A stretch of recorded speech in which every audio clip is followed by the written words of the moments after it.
네, 매주 금요일마다 나오시는 보수 진영의 농객 전원책 변호사 나오셨습니다. 고수의 일침 코너입니다. 어서 오십시오. 예, 안녕하세요. 예.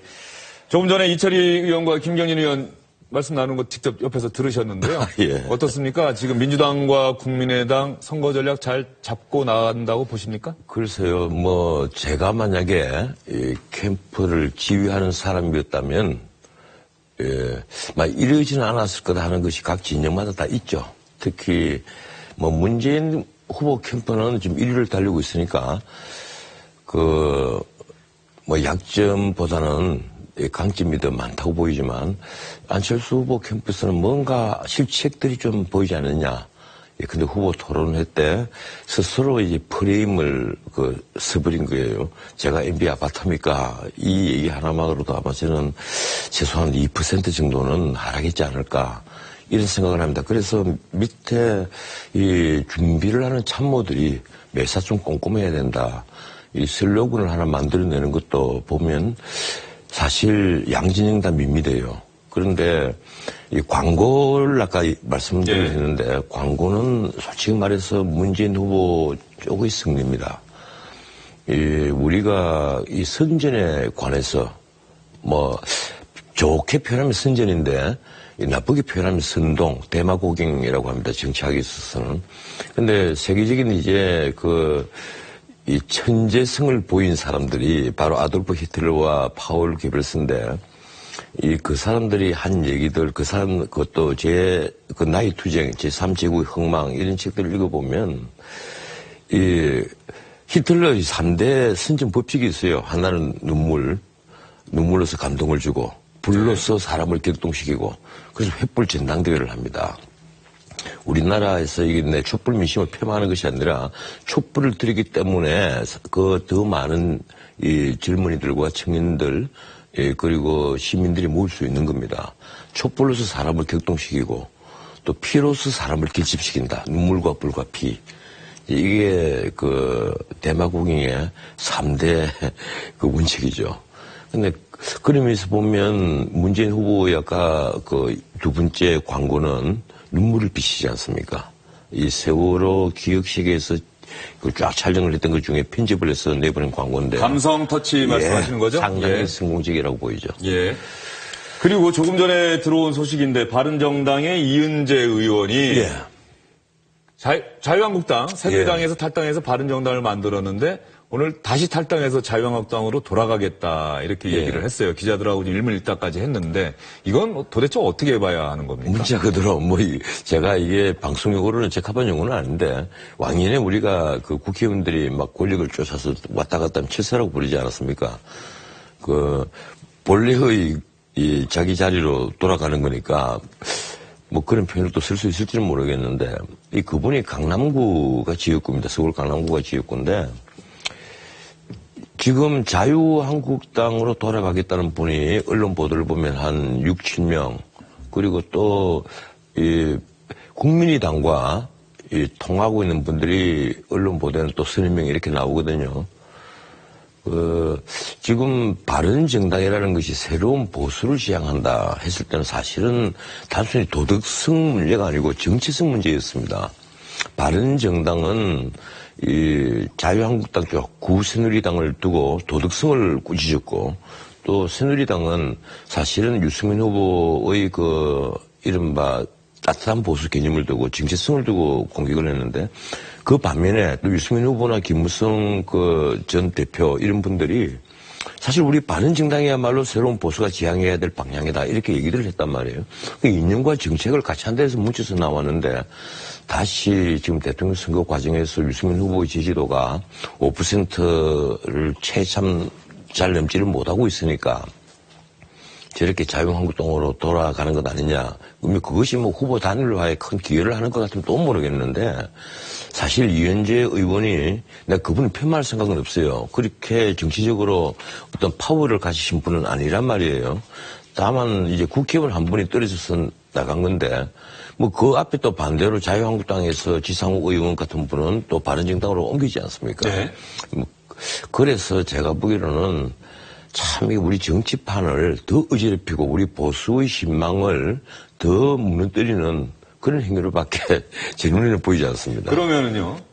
보수 성향의 유권자들이 예. 최순실 씨 국정농단 사건, 박근혜 전 대통령에 대한 탄핵, 이런 엄중한 상황이 진행됐음에도 불구하고 새로운 보수를 지향하는 바른정당보다는 여전히 친박 세력이 존재하는 자유한국당에 더 많은 지지를 보내고 있는 게 현실 아니겠습니까? 예. 그 부분에 대해서 이해가 잘 안 된다고 얘기하는 분들이 많거든요. 어떤 것 때문에 그런 겁니까? 제가 짧게 말씀을 드리겠습니다. 첫 번째 유승민 후보는 사실 그분 뭐 만나서 보면 저는 아주 객관적으로 볼 때 뭐 홍준표 후보 못지않게 참 머리도 명석하신 분이고 또 특히 경제학을 전공한 분이잖아요. 그래서 최소한 경제 정책에 있어서는 굉장히 정통한 분이에요. 그럼에도 불구하고 그분의 어떤 지향하는 바, 과거에 새누리당 원내대표 시절에 했던 대표연설, 혹은 1년 전에 발의했던 이 사회적 경제 기본법안, 그분이 또 워딩, 이런 걸로 봐서 이분이 어떻게 비치는가 하면, 거의 왼쪽으로 치우쳐도 이미 강을 건너간 분 아니냐. 그래서 사실은 보수와는 떨어진, 어떻게 보면 좀 집단주의적 발상을 하고 있는 그런 분으로서 지금 따뜻한 보수를 주장을 하니까 저분이 왜 보수라고 하느냐 회의를 가지신 이 대중들이 굉장히 많았습니다. 보수를 얘기하지만 보수 성향 정치인이 아니다. 예, 거기다가 판단한다는 얘기시군요. 거기다가 사실은 박근혜 대통령이 탄핵을 당해서 파면을 당하고 20일 만에 구속이 됐잖아요. 구속이 딱 됐는데 이 대중들은 상당히 감성적이거든요. 보면 이 배신자 프레임을 딱 씌워버리면 거기서 벗어날 수가 없는 거예요. 지금 바른정당의 가장 큰 이 딜레마는 이 배신자 프레임을 벗어나려고 하니까 참 우리도 박근혜 대통령 불쌍하다. 우리도 잘못이다. 이렇게 얘기를 해야 되는데 그렇게 말하는 순간에 그러면 당신들은 왜 떨어져 나왔느냐. 함께 책임을 지고 당내에서 다투어야지. 이런 얘기가 나온단 말이에요. 이것이 이제 바른정당의 하나의 딜레마인데 이 유승민 후보로서는 사실은 아마 그런 걸 겁니다. 지금 나는 차차기를 위해서라도 끝까지 완주할 것이다. 이 판단을 하고 있는 것으로 저는 생각합니다. 그런데 내부에서는 이은재 의원이 탈당해서 보수 통합을 얘기하면서 다시 자유한국당 가고요. 밑에 기초단체 의원, 광역단체, 광역의 의원들 이런 분들이 이미 또 복귀한 분들이 벌써 많단 말이에요. 예, 장제원 의원 지역구가 그랬죠. 바른정당이 과연 존립이 가능하겠느냐 이런 의심까지 나올 수도 있을 것 같고요. 어차피 이번에 누가 집권하든지 간에 예컨대 이 1위를 하고 있는 문재인 후보가 집권을 하더라도 국민의당부터 흔들릴 겁니다. 정계 개편은 온다는 얘기예요. 국민의당이 집권하면 그건 말할 필요도 없고요. 그건 아마 바른정당과는 특히 이제 경제는 개혁적, 안보는 보수, 큰 틀에서는 아주 비슷하지 않습니까? 사실 과거에 민주당의 호남 의원들도 보수적인 색채를 가지신 분이 굉장히 많이 있거든요. 그런 의미에서 나는 정계 개편이 크게 온 것이라고 보고 또 홍준표 후보가 당선되더라도 이 국민의당이나 더불어민주당에 있는 분들이 그 두 당 사이에도 이합집산이 벌어질 가능성이 있고 특히 친노 세력들이 상당히 흔들릴 가능성이 많아지겠죠. 문재인 후보가 또 삼수까지 한다는 것을 기대하기는 사실 어렵거든요.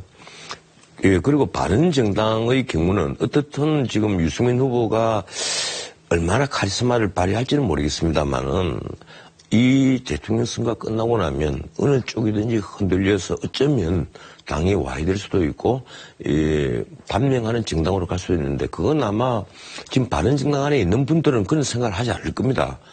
그렇다면 정말 탈당한 명분이 없어져 버리고 그리고 창당을 했을 때 따뜻한 보수, 깨끗한 보수를 주장을 했는데 그런 명분들이 전부 다 사라져 버린 것이거든요. 그래서 저는 우리나라가 지금 그렇지 않아도 다당제, 연정 이 얘기를 많이 하고 앞으로 그렇게 좀 나가자 이 주장을 하는 정치판의 사람들이 많아지지 않습니까? 사실 양당제나 다당제나 다 장단점이 있습니다. 근데 이 다당제도 참 장점이 많은 제도예요. 이 각 세분화된 이념에 따라서 이념을 대중화하기가 훨씬 더 쉬운 제도거든요. 그리고 협치를 통해서 오히려 전국의 소수자의 권리를 많이 찾아줄 수가 있는 그런 좋은 제도가 다당제입니다. 어떤 의미에서는 나는 바른정당은 끝까지 좀 살아남아서 우리나라에 좀 이제 정당들이 사실 지금 정의당이 가장 오래된 정당입니다. 역사가요. 예. 예, 좀 오래오래 다 가고 자기들이 이념과 정책을 실현하기 위해서 노력하는 정당들이 좀 되었으면 하는 생각입니다. 그럼 질문을 한 2개 정도 더 드릴 예. 텐데요. 압축해서 답변을 예. 좀 해주시길 부탁드리겠습니다. 김종인 전 민주당 대표가 안철수 국민의당 후보와 어젯밤에 만났고요. 측근인 최명길 의원이 어제 국민의당에 예. 입당을 했습니다. 안철수 후보와 김종인 전 대표가 손을 잡았다는 평가가 지배적인 상황입니다. 아직까지 김종인 전 예. 대표가 뭐 공식적으로 합류한다 이런 얘기까지 나온 것 같지는 않은데 이게 안철수 후보 측에 약이 될까요? 독이 될까요? 제가 알기로는 이번에 김종인 전 비대위원장이 안철수 후보와 만나는데 이번에 배후에서 좀 힘을 쓰신 분은 제가 알기로는 손학규 공무원입니다. 손학규 지금 선대위원장이죠. 공동선대위원장인데 아마 많은 얘기들이 있었을 텐데 제가 한 생각 그래요. 지금 김종인 전 더불어민주당 비대위원장 이분이 입당한다고 해서 안철수 후보의 외연을 넓히는 데는 사실 역부족입니다. 이분이 과거처럼 이 새누리당에서 그대로 있고 탈당을 해서 지금 제2야인사로 있다면 또 모르겠는데 더불어민주당이죠? 더불어민주당의 비대위원장을 하고 그리고 사실상 총선을 진두지휘했단 말이에요. 이런 분이 국민의당에 간다고 해서 무슨 크게 달라지겠냐. 그렇다고 해서 더불어민주당 지지하는 분들이 국민의당으로 옮겨가는 분은 극소수일 테고 그리고 범보수가 지금 문제는 범보수표의 향방입니다. 흔들리는 보수 표심의 향방인데 그것이 국민의당으로 몰아가기에는 김종민 대표의 영입이 큰 그렇게 효과는 보이지 않을 것이다. 다만 안철수 진영에 가령 차기 통합정부를 만든다 이러면 그런 점에 있어서는 기대치를 좀 높일 가능성은 있다. 저는 이렇게 봅니다. 최근 들어서 이제 여론조사가 아마 다음 주 정도까지만 발표되고 그 다음부터는 발표가 안 되죠. 예. 5월 3일까지만 발표가 되고 여론조사 격차에서 문재인 후보와 안철수 후보의 격차가 좀 벌어지는 듯한 느낌. 홍준표 후보와 심상정 후보의 지지도가 좀 올라오고 있는 상황. 이런 추세들이 지금 화면에 나오고 있는 것은 여러분 참고하십시오. 오늘 발표된 갤럽의 여론조사 결과고요. 자세한 사항은 중앙선거 여론조사 공정심의위원회 홈페이지 반드시 참고하시기 바랍니다. 저 표 보시면서 예. 이 추세가 계속 될 거로 보십니까? 아니면 남은 열화로 저거 바뀌기에 충분한 시간이라고 보십니까? 예, 방금 제가 말씀드렸지만 이 문재인 후보가 지금 40% 많이 나온 데는 44% 이래 나옵니다. 그런데 이 확장성은 여전히 이제 부족하다. 그러니까 이 위에 천정에 딱 닿아 있는 그런 형국이고요. 이제 나머지 표 향방이거든요. 이 쉽게 말하면 우리 사회의 50대, 60대, 70대의 이 표심들 이걸 언론에서는 흔들리는 보수 표심 이렇게 부르는데 사실 흔들리고 있는 거예요. 일로 갔다 저로 갔다 흔들리고 있는데 이분들이 마지막에 표 쏠림 현상을 만약에 보인다면 그리고 그런 표 쏠림을 가져올 수 있도록 어떤 모멘텀을 이 안철수 후보나 홍준표 후보가 마련한다면 아마 또 다른 양강구도 가령 문안 양강구도나 문홍 양강구도가 선거 한 일주일 전부터 마련될 수도 있을 것이다.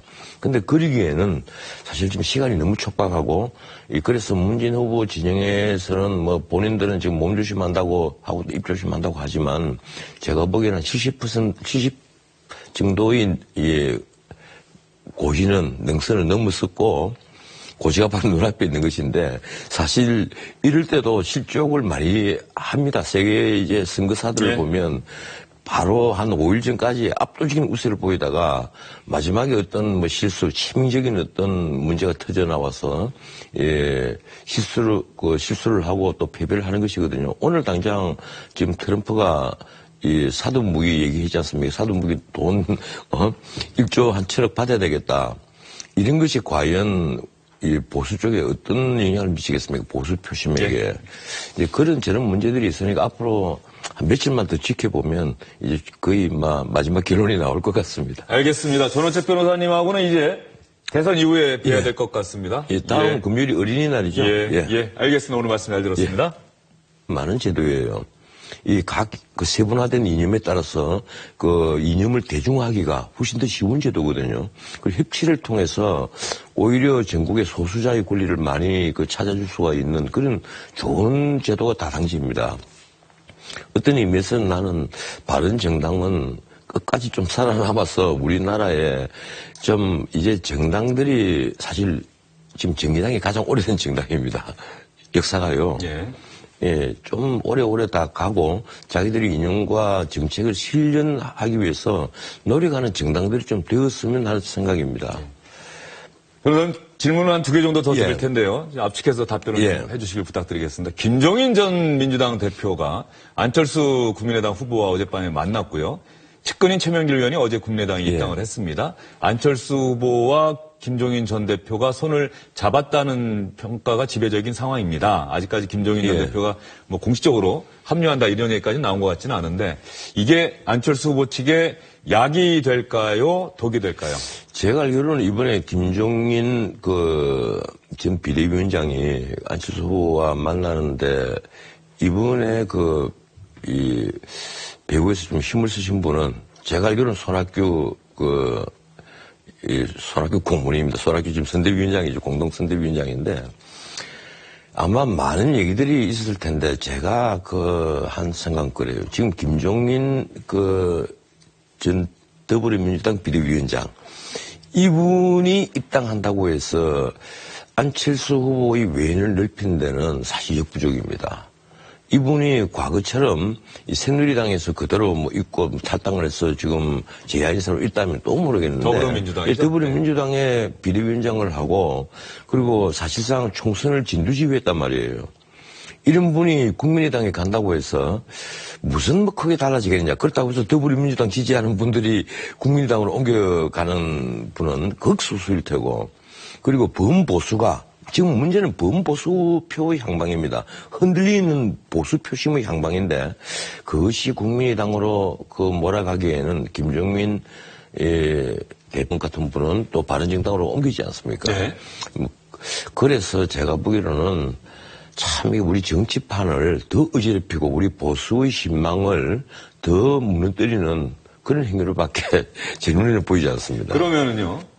보수 성향의 유권자들이 예. 최순실 씨 국정농단 사건, 박근혜 전 대통령에 대한 탄핵 이런 엄중한 상황이 진행됐음에도 불구하고 새로운 보수를 지향하는 바른정당보다는 여전히 친박 세력이 존재하는 자유한국당에 더 많은 지지를 보내고 있는 게 현실 아니겠습니까? 예. 그 부분에 대해서 이해가 잘 안 된다고 얘기하는 분들이 많거든요. 어떤 것 때문에 그런 겁니까? 제가 짧게 말씀을 드리겠습니다.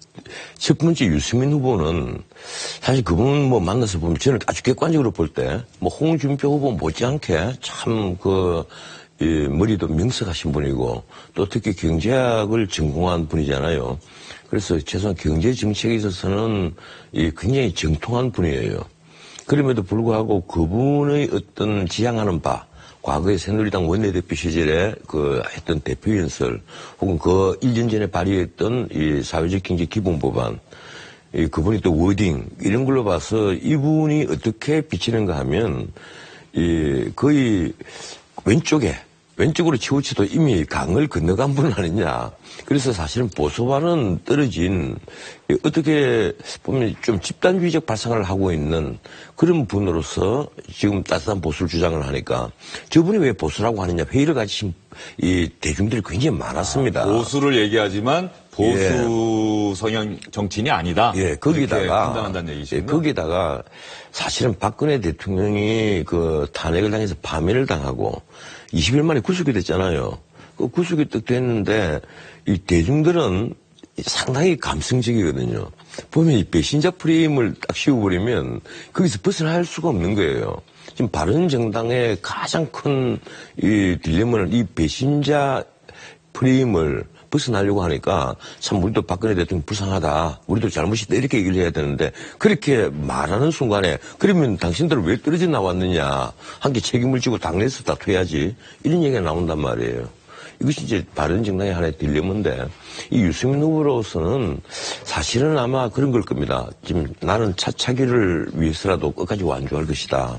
이 판단을 하고 있는 것으로 저는 생각합니다. 그런데 내부에서는 이은재 의원이 탈당해서 보수 통합을 얘기하면서 다시 자유한국당 가고요. 밑에 기초단체 의원, 뭐 광역단체, 광역의회 의원들 이런 분들이 이미 또 복귀한 분들이 벌써 많단 말이에요. 예, 장제원 의원 지역구가 그랬죠. 바른정당이 과연 존립이 가능하겠느냐 이런 의심까지 나올 수도 있을 것 같고요. 어차피 이번에 누가 집권하든지 간에 예컨대 이 1위를 하고 있는 문재인 후보가 집권을 하더라도 국민의당부터 흔들릴 겁니다. 정계 개편은 온다는 얘기예요. 국민의당이 집권하면 그건 말할 필요도 없고요. 그건 아마 바른정당과는 특히 이제 경제는 개혁적, 안보는 보수, 큰 틀에서는 아주 비슷하지 않습니까? 사실 과거에 민주당의 호남 의원들도 보수적인 색채를 가지신 분이 굉장히 많이 있거든요.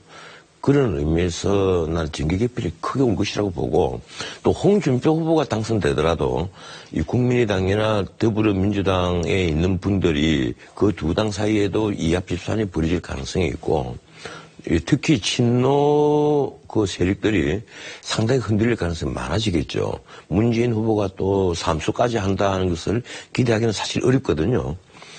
예, 그리고 바른정당의 경우는 어떻든 지금 유승민 후보가 얼마나 카리스마를 발휘할지는 모르겠습니다만은 이 대통령 선거가 끝나고 나면 어느 쪽이든지 흔들려서 어쩌면 당이 와야 될 수도 있고 반명하는 정당으로 갈 수도 있는데 그건 아마 지금 바른정당 안에 있는 분들은 그런 생각을 하지 않을 겁니다.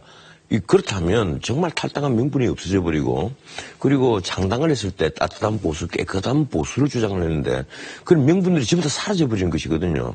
그래서 저는 우리나라가 지금 그렇지 않아도 다당제, 연정 이 얘기를 많이 하고 앞으로 그렇게 좀 나가자 이 주장을 하는 정치판의 사람들이 많아지지 않습니까?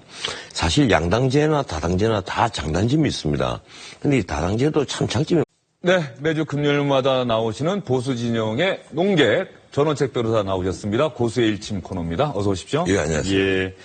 조금 전에 이철희 의원과 김경진 의원 말씀 나눈 거 직접 옆에서 들으셨는데요. 예. 어떻습니까? 지금 민주당과 국민의당 선거 전략 잘 잡고 나간다고 보십니까? 글쎄요, 제가 만약에 이 캠프를 지휘하는 사람이었다면, 이러지는 않았을 거다 하는 것이 각 진영마다 다 있죠.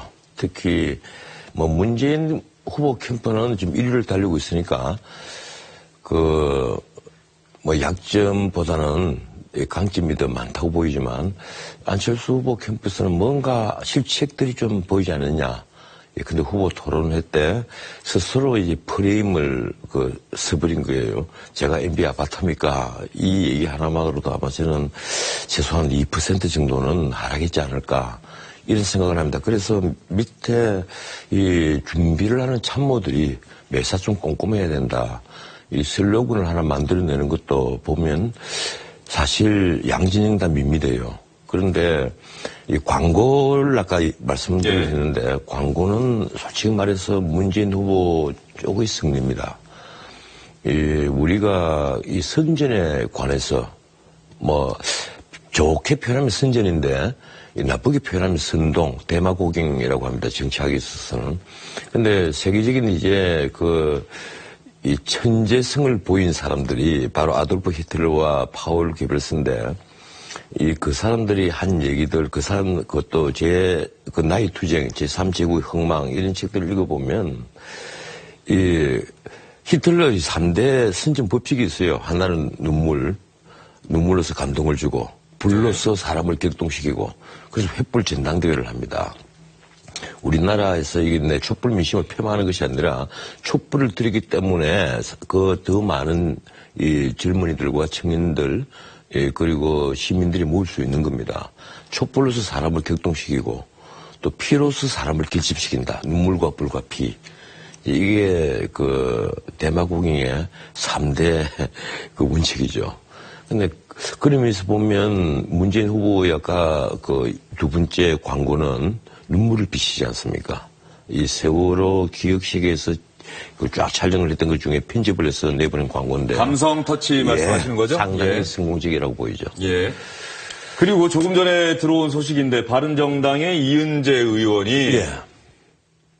자유한국당, 새누리당에서 탈당해서 바른정당을 만들었는데 오늘 다시 탈당해서 자유한국당으로 돌아가겠다 이렇게 얘기를 했어요. 기자들하고 일문일답까지 했는데 이건 도대체 어떻게 봐야 하는 겁니까? 문자 그대로 제가 이게 방송용어로는 적합한 용어는 아닌데 왕년에 우리가 그 국회의원들이 막 권력을 쫓아서 왔다 갔다 하면 칠사라고 부르지 않았습니까? 그 본래의 이 자기 자리로 돌아가는 거니까 뭐 그런 표현을 또 쓸 수 있을지는 모르겠는데 그분이 강남구가 지역구입니다. 서울 강남구가 지역구인데 지금 자유한국당으로 돌아가겠다는 분이 언론 보도를 보면 한 6, 7명 그리고 또 이 국민의당과 통하고 있는 분들이 언론 보도에는 또 30명 이렇게 나오거든요. 지금 바른정당이라는 것이 새로운 보수를 지향한다 했을 때는 사실은 단순히 도덕성 문제가 아니고 정치성 문제였습니다. 바른정당은 이 자유한국당 쪽 구새누리당을 두고 도덕성을 꾸짖었고 또 새누리당은 사실은 유승민 후보의 그 이른바 따뜻한 보수 개념을 두고 정체성을 두고 공격을 했는데 그 반면에 또 유승민 후보나 김무성 그 전 대표 이런 분들이 사실 우리 바른정당이야말로 새로운 보수가 지향해야 될 방향이다 이렇게 얘기를 했단 말이에요.